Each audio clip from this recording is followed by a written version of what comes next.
अब हम आते हैं साहब तीसरा। आपको मालूम है कि साहब बड़ा जबरदस्त फ्लॉप हो गई ये आपका कॉकरोच पार्टी, कॉकरोचों का प्रदर्शन, बहुत ही बुरा फ्लॉप। मतलब इतिहास से मुझे याद नहीं आता कि किसी पार्टी से इतनी 2.5 करोड़ मेंबर और 2,500 लोग नहीं इकट्ठा कर पाए।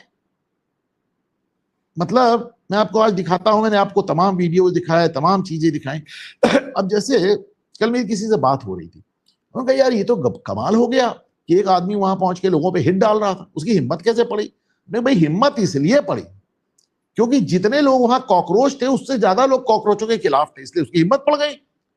उन्होंने वो दहिया को भी दौड़ा के मारा, उन्होंने इसको, जितने कॉकरोचेस के लीडर आए तो सबको गालियां दी। कुछ लोगों ने तो इनको क्या नाम है, ये सोनम वांगचुक को भी गालियां दी, और कई लोग वहां पे लड़ गए, बुरी तरह लड़ गए। कारण अच्छा, जैसे एक बारात निकल रही होती, कल ये बात हुई कि मानिए बारात निकल रही हो और बारात के बगल से आप कोई बाइक से निकल रहे हैं और जरा सा टच कर गई तो आप डर जाते हैं, अभी सब बाराती मिलके कूट देंगे आप।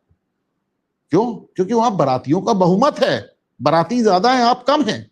पर यहां तो उल्टा हुआ साहब, यहां तो दूल्हा कूटा जा रहा है, बीच बारात से खींच के दूल्हा कूटा जा रहा है, दूल्हा भागा जा रहा है गाड़ी में, उसको गाड़ी से घसीट के फिर उतार लिया। गाड़ी से उतार रहे हैं और मैं देख रहा हूं कॉकरोच क्या कह रहे हैं, अरे हम इनके प्रवक्ता हैं, हम यहां पे बैठे रहेंगे, ये भाग जाएंगे, ऐसे नहीं चलेगा, उतारो उसको। तो वहां तो दूल्हा कूटा जा रहा है, अजीब बात है। वहां तो हिट डाला जा रहा है, वहां तो लड़ाई की जा रही है। ये दिखाता है कि इनका बुरी तरह प्रदर्शन फ्लॉप कर चुका। अब वहां पे हो क्या रहा था, ये बात एकदम क्लियर हो गई कि इसको केजरीवाल का ही एक प्रदर्शन था। ये केजरीवाल जिस रास्ते तक नहीं जा पाए उसके लिए उन्होंने ये अपनी एक बी टीम निकाली थी। लेकिन प्रदर्शन इतना बुरा फ्लॉप हुआ कि शुरुआत में तो बकैती कर गए कि अगले शनिवार तक अगर धर्मेंद्र प्रधान का इस्तीफा नहीं हुआ तो अगले शनिवार को हम फिर धरना देंगे। बीबीसी ने उसको बड़ा बड़ा करके छापा भी, और तमाम लोगों ने कि साहब ये तो ट्रेलर था, 7 दिन का समय है।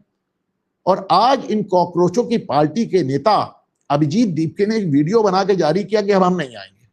उन्होंने कहा अब हम अगले शनिवार नहीं आएंगे, अब हम जाएंगे पूरे देश में जाएंगे और राहुल गांधी की तरह पूरे देश का दौरा करेंगे, फिर हम तब तय करेंगे कि हम दिल्ली कब लौटेंगे। दिल्ली में इतना बुरा निराश हुए कि इन्होंने अपना अगला प्रोटेस्ट रद्द कर दिया। अभी देश भर में जाएंगे।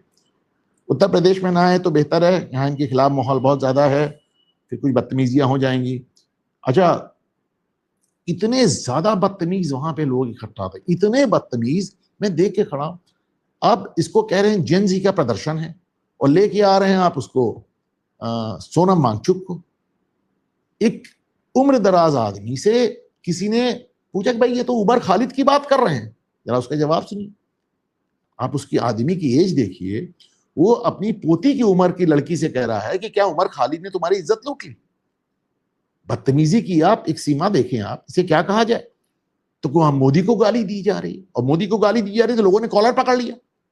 ये भी बड़े वृद्ध आदमी थे, ये मोदी को खड़े होकर गाली दे रहे थे। तो यहाँ सब पेशेवर, जिनको प्रधानमंत्री नरेंद्र मोदी ने कहा ना कि आंदोलन जीती, वहीं से पड़े। कल मैंने आपको एक महिला दिखाई थी, वो किसान आंदोलन में, हर आंदोलन, सारे आंदोलन में थी, उसके बारे में मैंने आपको दिखाया था।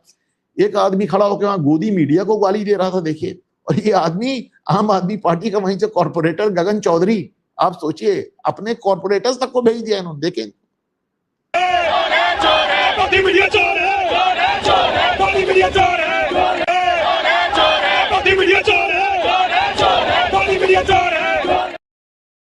ये इनका अपना कॉर्पोरेटर था साहब।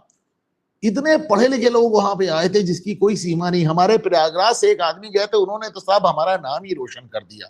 हमारे प्रयागराज से गए थे और जमाने से कॉम्पिटिटिव एग्जामिनेशन दे रहे हैं, प्रतियोगी परीक्षाएं दे रही हैं पब्लिक सर्विस कमीशन की। उनके ज्ञान की लिमिट देखें, सुनिए। जब से हम मेच्योर हुए, मतलब 18 एडल्ट हुए हैं, तब से एग्जाम दे रहे हैं लगभग, ठीक है। 5 साल हो गए, 2019 से इलाहाबाद में रहते हैं, पीसीएस की तैयारी करते हैं, ठीक है। तो वाइस प्रेसिडेंट कौन है? क्या वाइस प्रेसिडेंट वो है पीसीएस की तैयारी कर रहे हो आप? नहीं मालूम है। आपको वाइस प्रेसिडेंट का नाम नहीं पता सर, आप पीसीएस की तैयारी कर रहे हैं।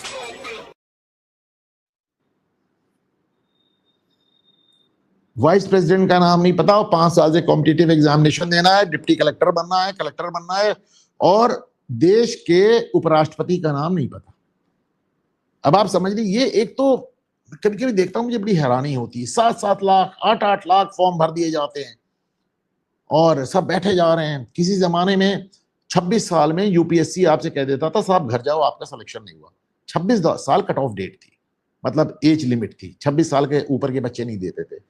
ये 26 से 28 हुई, 28 से 30 हुई, 30 से 32 हुई, 34 हुई, 35 हुई, 38 हुई, 40 हुई, 45 हुई। Uttar Pradesh public service commission में 46, 48, 50 साल के बच्चे एग्जाम दे रहे हैं। आप सोचिए, एक 50 साल के आदमी को जब आप कहेंगे अब तुम्हारा नहीं हो सकता, वो क्या करेगा?